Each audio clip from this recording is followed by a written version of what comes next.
HPD, Behind the Badge, brought to you in the public interest without commercial interruption by Hawaii Pacific Health, creating a healthier Hawaii, and by the Hawaii Community Foundation, working to build equity for all through the Change Framework.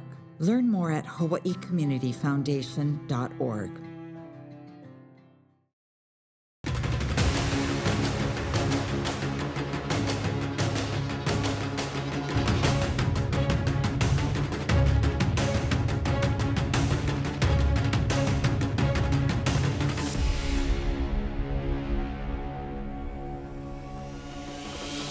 Tonight, an unfiltered look at our changing city through the eyes of the men and women of the Honolulu Police Department and a SWAT team member shot by a barricaded suspect.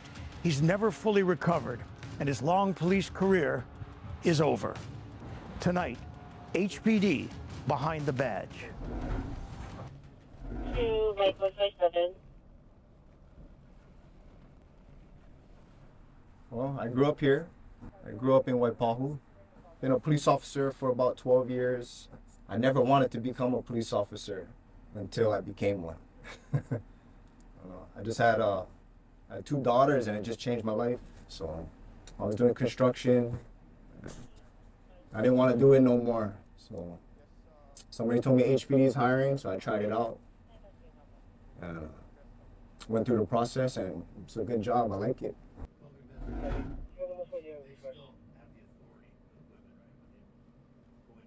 You gotta look the part, you gotta talk the part.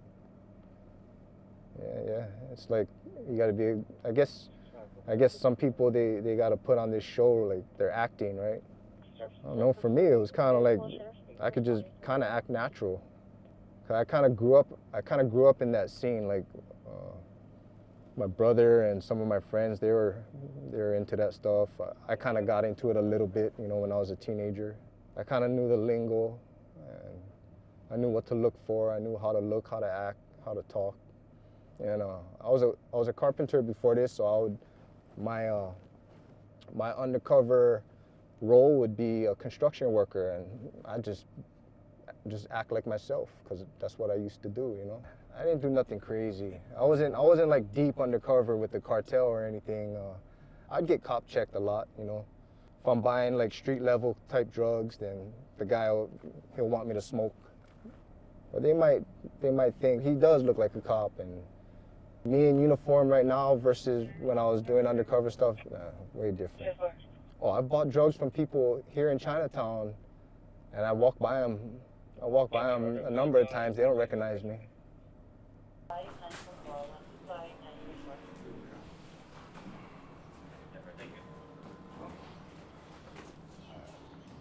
It's painful. I mean, I got family members that were addicted to crystal meth. You know, my own brother, my dad. That epidemic, it really hits close to me. The good news is that my brother and my dad, they're clean. They no longer use drugs. But I know it's a everyday battle for them, you know, because even though they've been clean for 15 years, they still have to deal with that addiction. Your incident has been updated. I knew I always wanted to be in the law enforcement, whether it be working for federally or locally.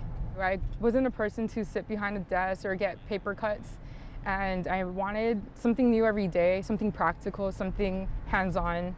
So every day is new. We don't know what we're gonna get each day, what's gonna happen each day. Is that Rachel? Prior to becoming an officer, there were just so many things that I didn't know, like the ongoing issues that were happening in Waikiki. Rachel, hi, please. I think a big issue in Hawaii that we have to deal with is mental illness. And, you know, we didn't go to school for mental illness. We attended the academy to be a police officer. And learning how to de-escalate certain individuals it's a huge job. It can be difficult at times. Thanks for doing that. All right. Bye, Rachel. Have a good day. We have our usuals. I mean, it's sad that we know them by name, date of birth, their social security number, their alpha number. Something that has really helped improve Waikiki is the program called Safe and Sound. And it has combated a lot of habitual offenders from coming back into Waikiki and aiming for high sentencing. Like this individual right here. Not allowed in the car. He is actually geographic restricted from Waikiki, and as part of the Safe and Sound program is that these individuals they're informed on a paper and in person that they're not allowed to enter Waikiki anymore. And there's individuals who don't care. William. We offer these resources to them, such as going to shelters, requesting an ambulance for them. They decline it all the time. They don't want to go to a shelter. They don't want to abide by the rules at the shelters. They want to have their own freedom. And that's why they're still out here. 5'8". Thank you, William. Have a good day. They put a geographic restriction on these individuals that they're no longer allowed to come back to Waikiki. But I feel that these individuals are not coherent enough to know that. And the bigger picture is that they need help mentally. It's very frustrating, but we have a job to do. Like I said, it's easy to make an arrest. It's just harder to keep them in. But yeah, this is my beat.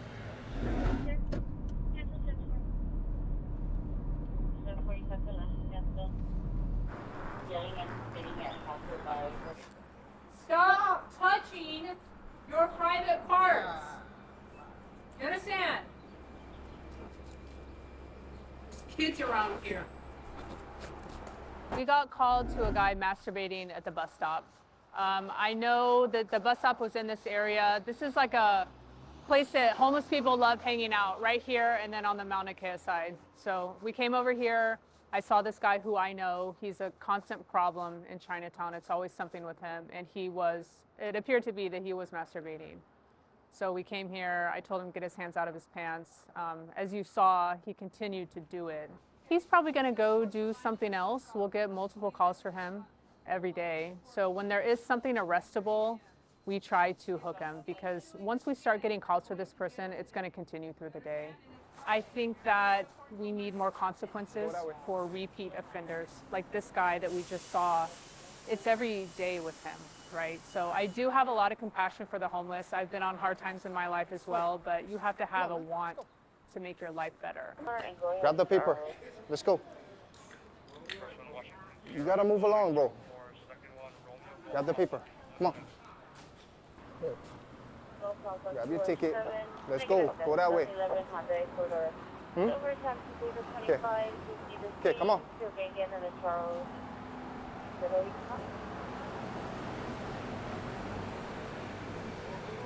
Huh?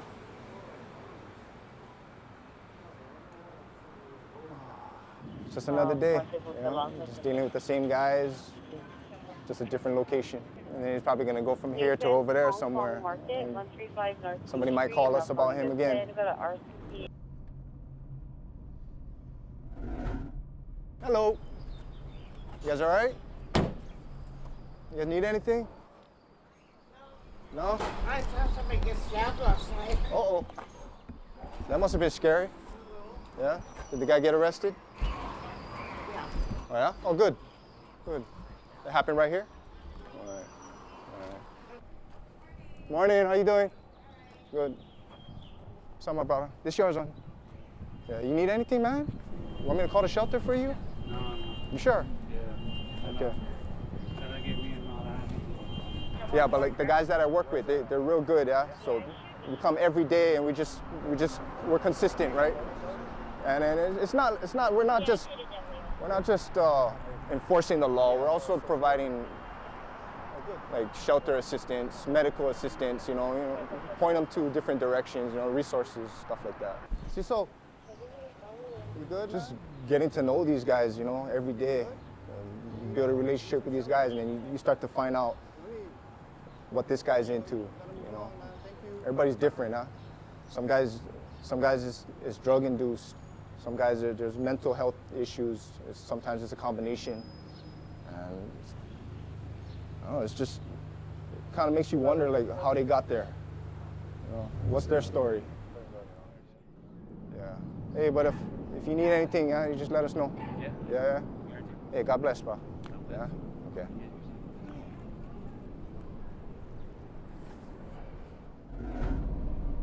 Well, the most badass police officer, patrol police officer so far in my career that I've seen is a female. If anything, it's just a matter of physical strength, right? So somebody that's much bigger than me, a man, they're probably going to be stronger than me. It's not to say that there aren't very strong police women. Women, I think, as nurturers and mothers, we have this natural ability to talk to people a little bit better. That plus people feel more comfortable sometimes speaking with women. So sometimes we can diffuse the situation just by talking. If it does get crazy, our partners are always close by. I see it to an advantage where some like female victims at like maybe a sex assault case warms up and is more comfortable with a female officer. And even for male complainants or male suspects, you know, sometimes they warm up to a female officer rather than a male officer. But yeah, working with other women is also a blessing. They can understand what we go through, like female-wise, through our body when it's time to use the restroom, and or just like they're comforting too than guys can be. So it's nice to have that to have partners that are female officers. We came such a long way to have this, and to see that people can see females doing this job, and it gives other females a sense of encouragement. I hope it gives them courage and the ability to know that they too can also do it.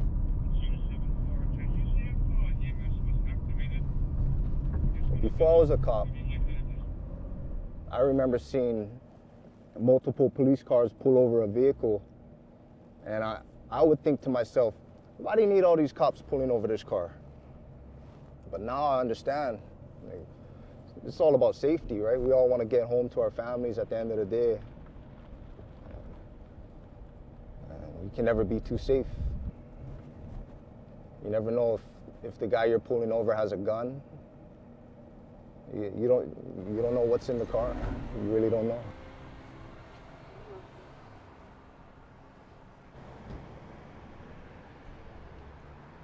So whenever an officer initiates a traffic stop, it's just protocol and formalities, and we cover this officer off. One of the most common ways an officer gets injured is during a traffic stop. We don't know what the driver could do. Also, the traffic hazard on the driver's side is important. So the reason for the traffic stop is the expired safety and expired vehicle registration. Upon speaking with the driver is actually driving without a valid license. 5'8", 1 male in custody. So in every stop that we do, there needs to be a probable cause to pull a vehicle over or to stop someone on the street. I always tell my riders, you should always have that probable cause to stop somebody. And then you can learn from that traffic stop, oh, he doesn't have a valid driver's license to be on the road, and then you can arrest him for driving without a valid license. Just like the individual we arrested for a $100 warrant, our probable cause to stop him was that we had knowledge that he was geographically restricted from Waikiki. That was our probable cause to stop him.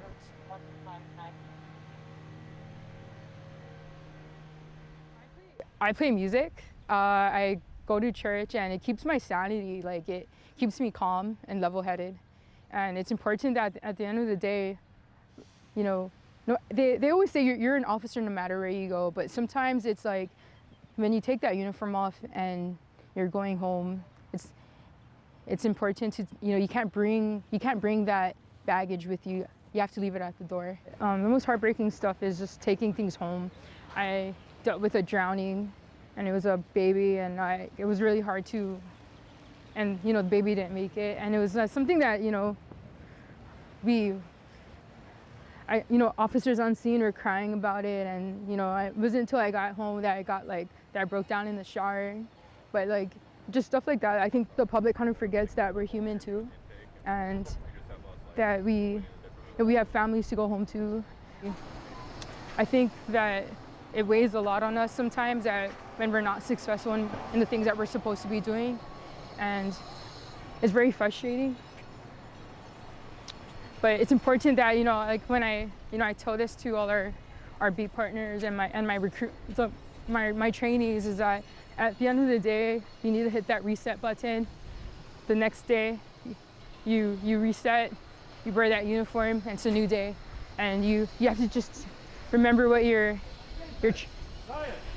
have to remember your training and your experience and hold on to that.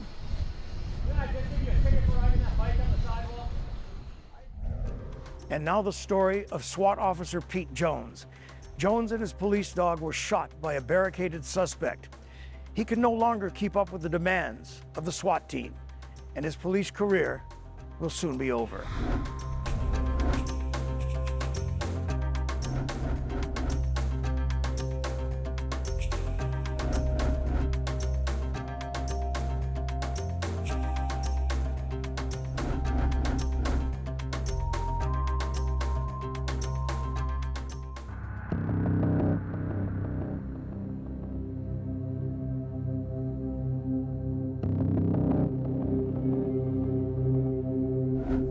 My name is Pete Jones. I'm 54 years old. I was the one that was involved in a shooting that night, and it was myself and Hunter shot. I still remember what his eyes looked like, and I knew that this is okay, we're gonna have a shootout here. And so I had to decide whether or not he was gonna take the first shot or I was. So I took it upon myself to stop him or try and tell him to give up, and at that time I had to do what I needed to do, and I had to shoot him in order to stop him from possibly hurting somebody else. He fell, he got himself gathered up again, and he was firing his shotgun indiscriminately. And then I felt like in my left leg, I felt like I was standing in water. And then right after that, within a second or two after that, I felt like there was numerous blowtorches to my leg. And I realized at that point that I was shot. I just went straight to the ground because I couldn't stand anymore.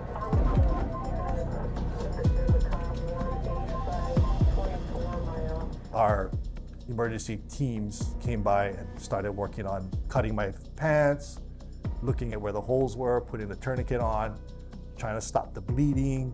To them, it didn't seem like the tourniquet was working. So they just went hands-on and tried to put their fingers into the holes of my leg. The ambulance team just pulled up from a block away and started working on me, pulling me into the ambulance.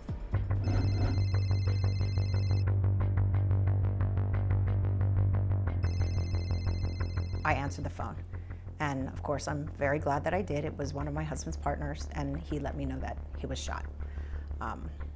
That was one of the first words he said. Pete's been shot, but he's okay. He's okay, and they're taking him to the hospital. Definitely the call that you never, ever want to receive when your husband is a police officer.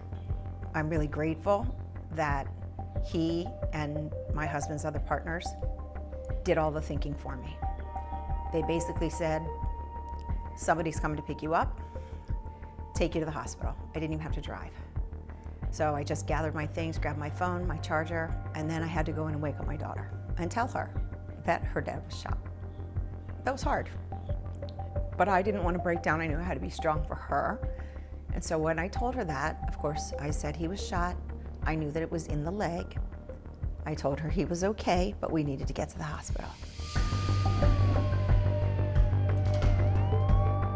And I think he knew that I would need to hear his voice. and he said that he was okay. And the next thing he told me was not to have our oldest daughter return home. She had just started up at West Point, the United States Military Academy up in New York, and she was in the middle of basic training those first 6 weeks. And he said very quickly after, like, I'm okay, he said, under no circumstances does she come home.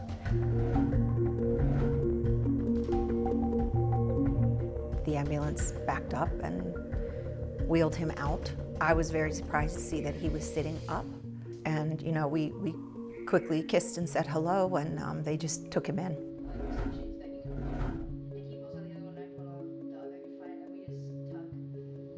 I saw him and I ran all the way over there. I was in tears. I just grabbed hold of him, like just not wanting to let go because I felt like he would die, and I was just so scared.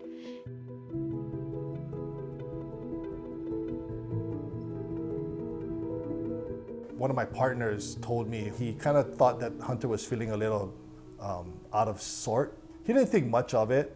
I think everybody was more concerned about me for now, but my partner took the dog and they did a basic check, a health check on him, and they realized that he was bleeding from his neck. So he did get shot in the neck, and then come to find out he was also shot in a vest. So while I was going to the hospital, my partners are taking Hunter to the vet for emergency surgery. I was in the waiting room.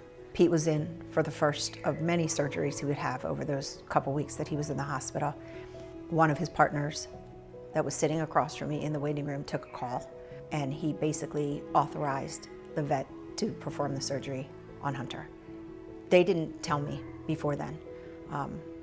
I think they knew I was very focused on Pete and everything that was happening. And I remember that after he hung up and he told me that, you know, he said it's either, you know, they try the surgery, he may not survive it, but they could get it, or they don't do anything and it probably ends up killing him. So he authorized the surgery, and of course Hunter did survive. So that's when I first found out that he was shot. And then he was basically kind of in surgery, I think, during the time that Pete was in surgery.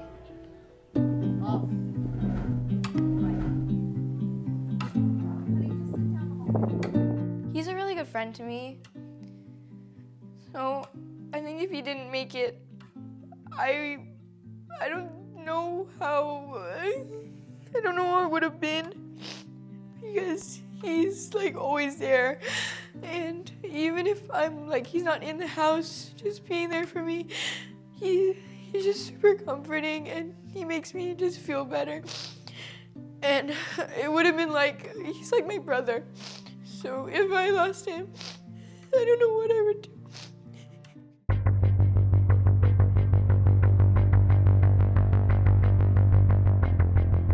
It took me about 1.5 years to get back to at least the minimum standard as far as the physical fitness qualifications.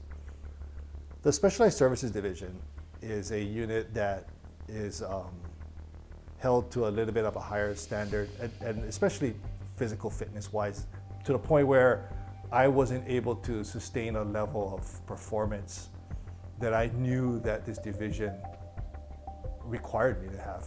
You know, I could probably transfer to another division in the department, but I think 28 years of the things that I've seen and the things that I've done, I came to the realization that it's time for me to retire. I have no regret at all, and I would do it again if I had to.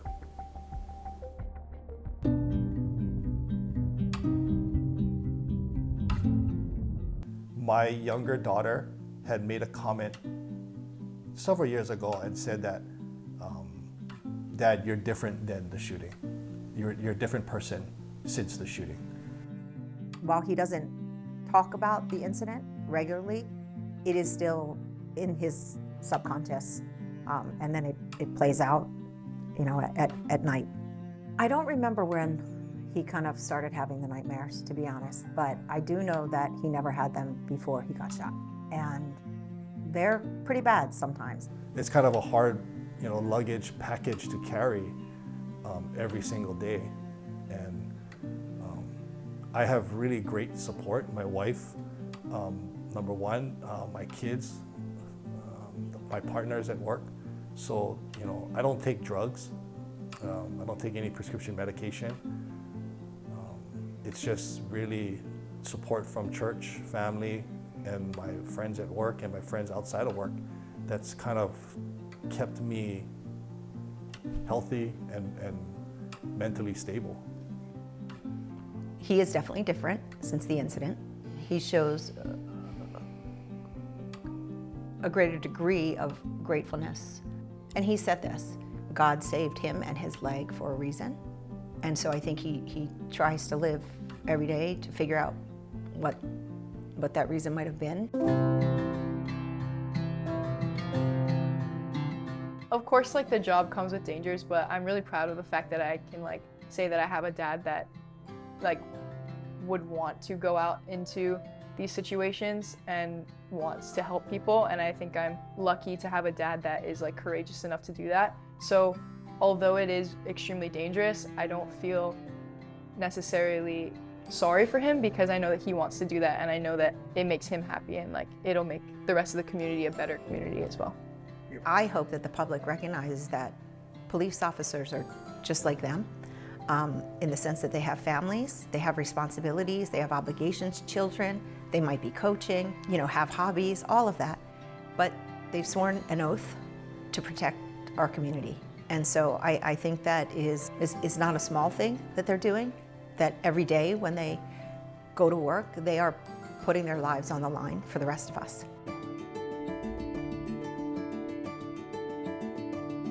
Yeah, I love him to pieces. I mean, he you know, he's so highly trained, he's so smart, but he's just such a gentle soul inside. He's very loving, but yes, he's very much a member of our family, and I couldn't imagine life without him. Do I love him? Sure. I love him very much. I mean, he sacrificed himself, not knowing what he was getting involved in. Not many dogs can do that. Not many people can do that.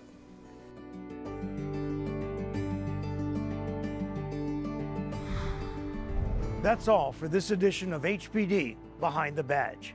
Thank you for joining us. I'm Matt Levi. Good night.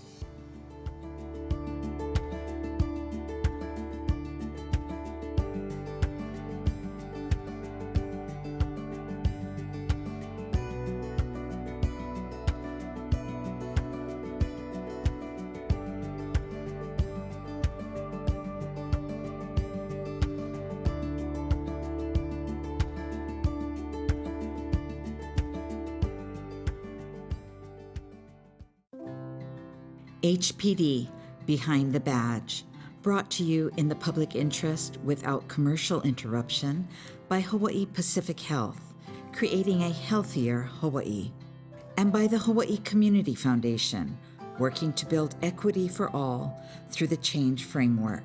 Learn more at hawaiicommunityfoundation.org.